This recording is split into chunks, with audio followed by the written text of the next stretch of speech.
dedication and determination. If I choose to do something, I ensure that I complete it. It is like a big family. Half our New Year's used to be spent in the deserts only. Lots of adventure and excitement in the army. If your general knowledge is good, your base is strong, then you can talk on anything and you can talk with conviction. So that is one thing. And second thing is you have to be your natural self. So that is what is important.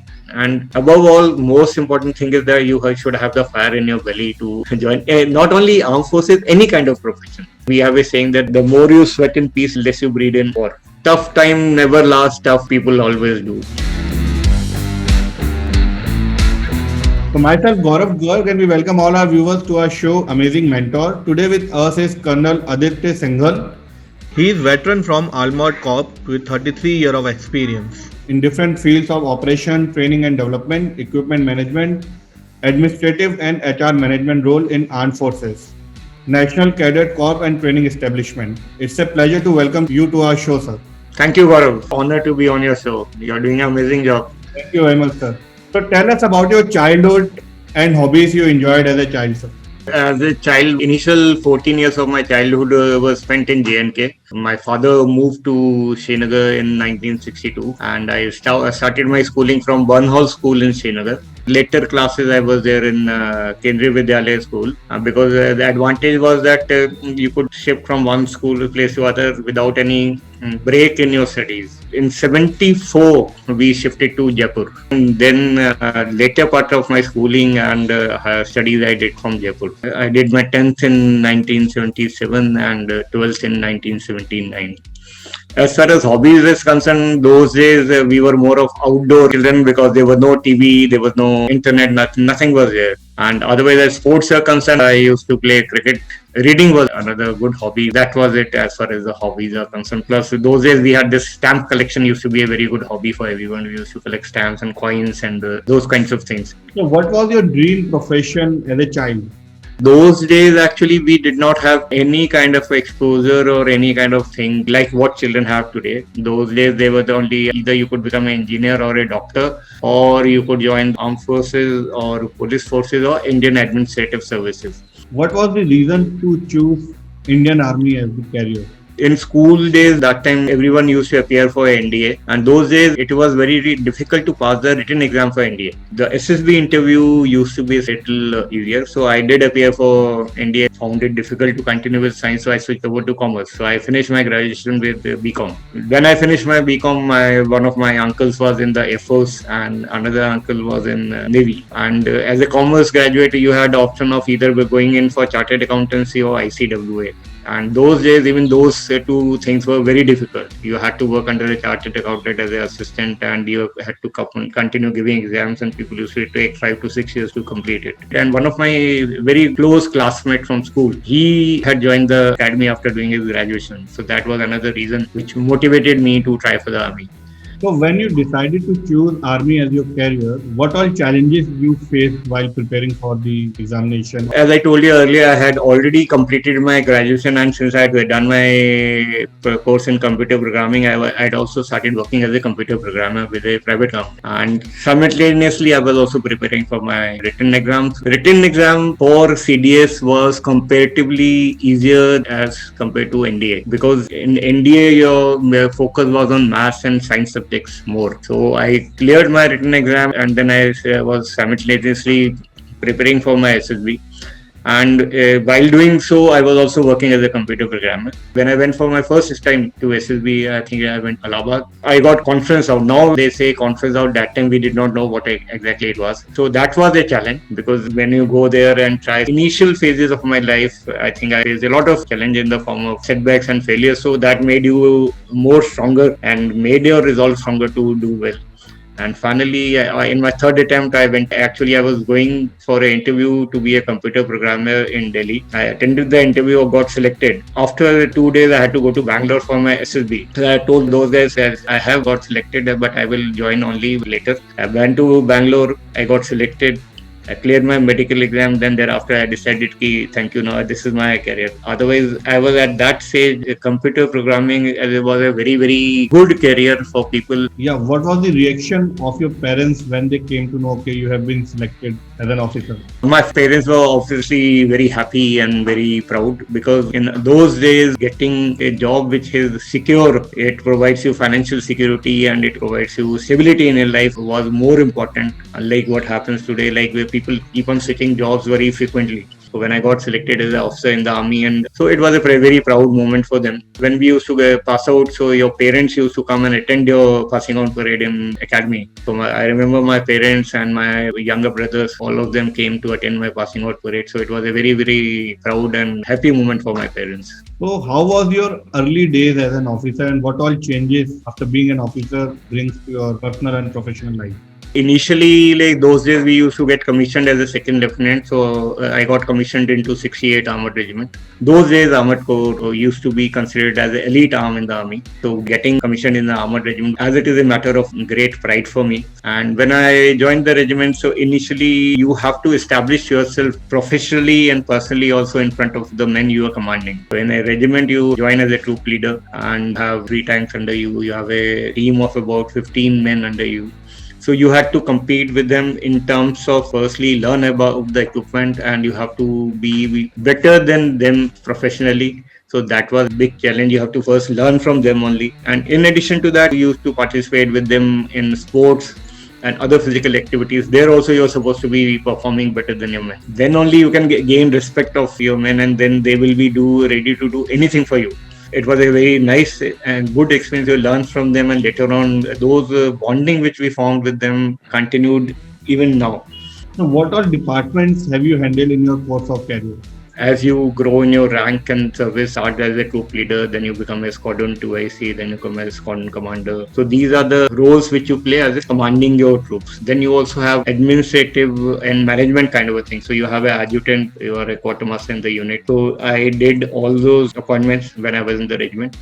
And also, in addition to that, you are posted out of your unit to other headquarters to do staff appointments. So I have been into operations, like I was posted as a G3 operations of the Armored Brigade. Then later on, I went as a G2 War Games in Army Training Command. Then also I was posted in CI operations in Baramulla. And also did an instructional tenure in Army Training Establishment here in Pune called College of Military Engineering.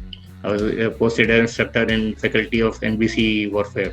So all these things, you actually become more of a jack of all. These are the professional roles which you play. In addition, you also have other activities like managing your officers' mess, managing your welfare, their planning, training is a very important role which you continue to do right from the day you join the army until the end. And also you continue attending and qualifying on various professional courses also. When I joined the army, I thought I don't have to study anymore, but later on I realized you have to study much more in the army than you had to study outside. But it was like very interesting thing. And in addition, I also got a chance to serve in the GNK. I got a chance to serve in Kargil on the line of control when nobody had heard about that place. I went there in 1992 as a young captain. Being in the Armored Corps, most of the time we operated in the deserts of Rajasthan and plains of Punjab. So you have literally traveled from Kashmir to Kanyakumari as part of your journey. In addition, I also did a tenure with National Cadet Corps. There I was posted as a commanding officer. I commanded 2 units, one unit in Mehsana in Ahmedabad for 2 years and one in Udupi in Karnataka. So that was another different kind of experience because there you were training the young school boys and girls. So any heart-touching moment you would like to share in your journey as an officer? Heart-touching moment, there have been a lot of them at various stages of life. 2 main operations which took place during my service. One was Op Vijay, when the Kargil thing happened, and second was Op Parakram, when again after the attack on Parliament. As an officer, especially when we moved for the first time in 1999 during Vijay, so we knew that you're going to be launched into operations and you have to be well prepared and you're leaving your family behind. And that time my daughter was just about 2 years old and my son was just about 4 years old. So our system is such that your family and your children are looked after very well in the unit and in the army as such. So that was one moment where in your heart of hearts you knew that you really whether you'll come back or not. because if you're launched in the operations, then you know how things may turn around. But so that was kind of a experience heart-touching. But otherwise, a lot of times you have to stay away from your family. Half the time you're not able to participate in any of the functions. So you have missed a lot of birthdays and anniversaries and family functions. So what are the area you want to improve on? I served in the army for almost 33 years, and I re-attired, I would say. We don't say retired. I re-attired from my uniform to the civil clothes in September last year. And so what I decided to do was, when I was in NCC, I saw the cadets, they had a lot of energy in them. They wanted to join the armed forces there, but the thing was they did not get the proper guidance as to how to prepare for the exam, how to prepare for the interview. So I decided to look after this aspects, and so I have been working on it to train the youngsters on, if they want to join the armed forces, how to prepare for the examination. And for them, the SSB is a more tougher job. So I decided to help the youth to prepare better, not only if they want to join the armed forces, but otherwise also in any kind of a career. What about your strength? My strength is first is my humility, my dedication and determination. If I choose to do something, I ensure that I complete it. And of course, integrity and sincerity towards your work and also towards your organization. In addition, also, I like to help people. I can't say no to anyone. If anybody comes to me for any kind of help, I will go all out to help him or her in whatever way possible it is for me. If a student or any new generation want to join army, what all challenges should he or she be prepared for? If you want to join the army, I would say, whether it is army or navy or air force, especially what I feel these days, IT is one sector where everybody wants to do computer science or IT or computer engineering and go into IT company. If you want to join the armed forces, one thing is you should have that fire in your belly. You should have that focus and determination. Yes, I want to join it. Whether it is army, navy or air force, then you have to have a single-minded focus and you have to work hard. You have to prepare for it. They are not looking for geniuses to join the army. You are looking for average or above average people who can easily gel themselves into a team, who can work with other people without any kind of problems or ego issues. And also one has to prepare oneself mentally, and also of course the life is definitely tougher than what it is for any other profession. If you're in the Air Force, every time you go out on a sortie, even if training sortie, the pilot is totally dependent upon the entire crew and the service ground staff who are looking after the aircraft. But once he is in the air, he's on his own. Every time he goes out there in the sky, he is not really very sure whether he's going to come back alive or not. Similarly, in the Navy, you are out on the sea for long periods of time because of your exigencies. In Army also, we were out in the field in the exercise areas. But of course, this is one part. Other part is it is like a big family. There's lots of adventure and excitement in the Army. So, what was the most challenging operation of your career? Challenging operations would be, one was these, we were deployed for almost 6 months in the deserts away from the civilization, out of communication. Then in Op Parakram, we were out there for the entire year. We moved from our units ready to be launched, but that never happened. Another incident was when I was posted in Kargil. I was deployed as a post commander in the Kargil sector. So I was there for almost 6 months. So summers is still better, but when winters come in, so everything freezes around you. There's no water. You had to melt snow to make water even for your normal uses. More of a learning, I would say, rather than a challenge. And every challenge also makes you more stronger, and it teaches you new things in life. Any moment in your career journey which made you think to quit your post or to quit your job? No. In the armed forces, there's one thing we ask is a pyramidal structure.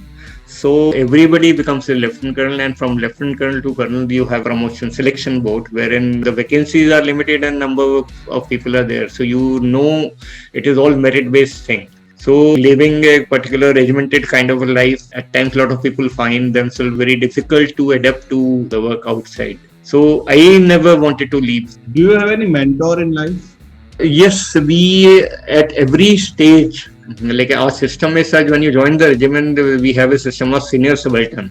So what happens is when you join the regiment, the senior most lieutenant is known as a senior subaltern, who is responsible for you to train you not only about your professional things, but also your social behavior.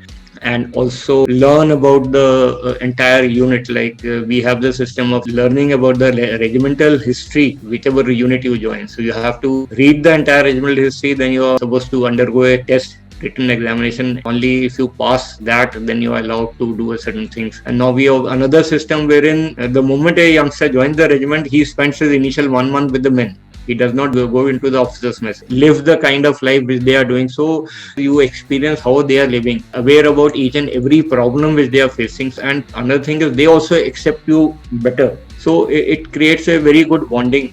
And then of course senior subaltern is there to guide you, train you, teach you each and every aspects, not only of your professional life but also how to conduct yourself, what are the systems and traditions, and you have to follow how to conduct yourself with the socially. So it is a very good system to start with. And thereafter you have your squadron commanders, you have the commanding officers in the armored corps, and similarly in the infantry and other unit you have the company commander. And so those every stage you have some mentor with you who keeps on guiding you professionally and otherwise to keep you on the right track. So you can't say that there's only one mentor. There have been a series of mentors who are working with you at every stage in life. But yes, your first commanding officer when you join the regiment does have a special, because he's like a father figure. So I remember when I joined the regiment, we were almost about 10 youngsters, all bachelors, and our commanding officer, his name is Brigadier H.C. Singh. He trained us a lot. When you were in the office, when you were on parade, he used to be very tough with you. But in the evening, when if you go to his house, he'll treat you like his own child. His wife will treat you like her own son. So there's like a very big family. And similarly, as you go in service, you also mentor when the youngsters come. So it is a continuous process in the armed forces. So what are the steps to join Indian Army? These days, there are a lot of options available for the youngsters who want to join the army, armed forces, I would rather say, instead of army, right from the school days. So first step is, which everybody knows, is the NDA, National Defence Academy, Khadagwasla. So for that, after your 12th, you have to write an entrance exam, which is conducted by UPSC. Once you have cleared the exam, that you have to give a choice whether you want to join the army or the navy or the air force. Only thing which is required, especially for the navy and air force, is that you should have PCM as your subjects in your 12th board examination. Because navy and air force are more technically oriented, whereas in the army, even a plain arts or commerce or other humanities student can also join the army. When you fill up your form, you have to give a choice of arms you want to join, whether army, navy, air force, first, second, third choice, based upon for what you are eligible for. Once you have cleared your written exam, then you go for the SSB interview process. That is a process of about 5 days, wherein they make you undergo a series of tests, starting from your initial aptitude test, then you have a series of psychological tests, then you have certain group tasks and individual tasks, and there is a group of examiners, including a psychologist, who are observing you and testing you and checking your performance at each stage. And at the end of the entire procedure, they all sit together and see whether you fit that QR, which is minimum QR, which is required for anybody to join as an officer. So if you qualify in all those different tests, then you get selected. But even if you are failing in even one of these, then you will not get selected. And so they want to see is how you behave naturally, especially when you are under pressure, when you are under a group, and can you work with others as a team. Some people who automatically take charge of things, they have that instinctive aptitude in them, and there's some people who are initially very shy and later on they open up. So all those things are tested, and that is the basic process as far as your SSB is concerned. So apart from NDA, you also have a technical entry scheme. This is called 10+2 technical entry scheme, wherein if you are a science student, PCM, then you don't have to write an exam. You should have at least minimum 70% marks in your 12th board examination. You fill up the form online and they call you for SSB interview. If you clear the SSB interview, then your training is for 5 years. So wherein you get an engineering degree and you join technical arms like engineers or signals or core of EME, electrical and mechanical engineers. And as far as Navy and Air Force is concerned, Navy, everybody who joins Navy, after their initial 3 years of training in NDA, then they go to their academies like Army cadets go to IMA Dehradun, Naval cadets go to Naval Academy in SMLI, and Air Force cadets go to Hyderabad. So Air Force cadets get flying training, whereas the Navy, they get an engineering degree after they're completing and they get commissioned as sub-lieutenants. In Air Force, you are flight lieutenant. In the Army, you get commissioned as a lieutenant. When I joined, we were commissioned as a second lieutenant, then lieutenant, and then captain. So that is second entry, which is available for you to join directly after school. In addition, those who are in the medical stream, they can join the Armed Forces Medical College. For them, you have to write that NEET common entrance exam for medical, and you have to give a choice for if you want to be considered for AFMC. Once you have cleared the exam, then you go for interview, and then you get selected. You do your 5 years of complete medicine course in AFMC, and then you get commissioned as a doctors. You are the medical officers. So that is another thing available to you after your 12th exam. In addition, like in Army, Air Force and Navy also, you have the same technical entry scheme where one is directly through NDA, other is that you can join directly and do that full course at the Naval Academy only. And that is first part. Then if you are for some reason not able to get through in NDA or not able to join, or you don't want to join, you feel that first let me enjoy my college life and thereafter I will think. So then you have this CDS option available. So you give the Combined Defense Services exam. And again, then you go through the process of SSB for both Air Force, Navy and Army. And Army, again, there's one more option that you can either join as a regular common commission officer. So for that, you go to IMA, or you go to as a short service officer. For that, you go to OTA, Chennai. As far as the girls are concerned, for them, if they are of medical background, then they can join AFMC. And they can become medical officers. Otherwise, they have to finish their graduation, and after that, they have to write the CDS exam, and they go through the SSB, and they go to OTA Chennai. And once you clear your training, thereafter you get commissioned as officers like men. In Navy and Air Force also now women are joining. So there again you have to be a graduate, preferably a technical, and then you get selected and you can join as a lieutenant. So these are the main entry schemes which are available to you. In addition, there is one more scheme which is especially for the NCC cadets who have passed the C certificate examination. So for them, what they have to do is, if you have passed your C certificate examination, you don't have to write the exam. You go directly for the SSB interview, and you have to apply through the unit form where you have done your NCC. And they have a certain number of seats reserved for boys and also girls as NCC special entry scheme.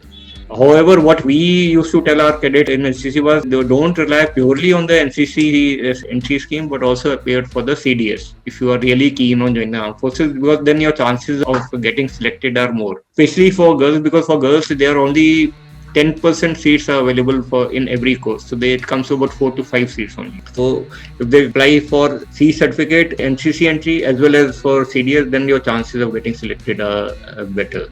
And one more entry is available for engineering students, so which is called as technical graduate entry scheme.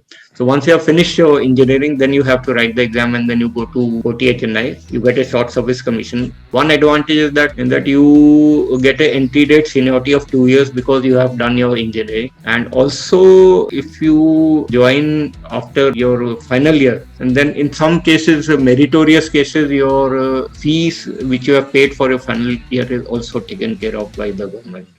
So that is one more entry scheme available for you to join the armed forces. So what are do's and don'ts you would like to suggest to students who are preparing for armed forces? Do's and don'ts, well, let's come to the do's first. For selection in the army as an officer, we are looking at your overall personality. So what we used to suggest to our cadets is that your general awareness and general knowledge should be good. So for that, what you need to do is you have to read the newspaper every day. Read especially the editorials columns of the newspapers. Whatever important events which are taking place, you take out the cutting and make a scrapbook. One is that. Then we used to tell them to prepare for your general knowledge by subscribing to these magazines like Manorama Yearbook, which is a very good base for preparing for all the subjects. Because like if you are a science student, then later on stage in life you don't give any attention to any other subject. But when you are going for SSB, you are checked for everything. And like you have a group discussion, you have to talk on, you can be asked to talk on any topic. So if your general knowledge is good, you have basis strong, then you can talk on anything and you can talk with conviction. So that is one thing. And second thing is you have to be your natural self. even if you have taken some kind of a guidance or training from some academy, when you go for the SSB, the examiner can easily make out whether you have taken any training from any academy or not. Because what happens is at times they tell you what to do and what not to do, and some people follow that like a rule. And if you do that, then you are hiding your natural instinct and you're parroting something which have been told to you. So that can be made out, and that at times comes as a disadvantage. So that is what is important. And above all, most important thing is that you should have the fire in your belly to join not only armed forces, any kind of profession. What advice would you like to give to new officers who have just joined armed forces? Initial few years they have to work with their men, know your men better. As it is a system like that, you have to spend maximum time with them. And in addition, you have to not only be seen as working with them, everything should come from inside. And then only they will accept you as their leader. Because what happens is when you go in the operations, they are the only ones who are there with you in the time of crisis. Nobody will come from anywhere else from outside. So we have to participate in each and every event as part of the training or as part of sporting activity, even otherwise. So you have to really know your men better and lead by your personal example. Then what will happen is they will respect you and they will follow you blindly. In addition, whatever we have to undergo a lot of courses, training courses during our service. So whatever we do, we have to do it with honesty, integrity, and loyalty to the organization. Especially, we have a saying that the more you sweat in peace, less you breathe in war. So hard work, training, and training yourself, training your men, looking after your equipment. These are certain things when you have to know your equipment inside out. So that we used to have that training wherein you used to open your rifle with your eyes blindfolded. All those things one has to do seriously, and as you grow in service and rank, you will do much better in life. So now we will start our rapid round, sir. Okay. Your favorite actor and actress? My favorite actor is Amitabh Bachchan, and actress is I think Rakhi, then Madhuri Dixit. Favorite destination? My favorite destination, there are two places in India which I have been planning to visit, which I have not been able to do. One is the Andaman Nicobars, and the other is Lakshadweep. So these are two main destinations in India, and of course outside, one would like to visit the entire Europe, especially. Favorite color? Favorite color is black. Favorite car? Favorite car, I have a Honda Amaze. Things in your wish list? Things in my wish list is to travel the entire world, and if possible get a chance to cycle from Kashmir to Kanyakumari. One thing that you would like to change if you are given superpower? To bring the feeling of nationalism, national character in our people. Second choice of career?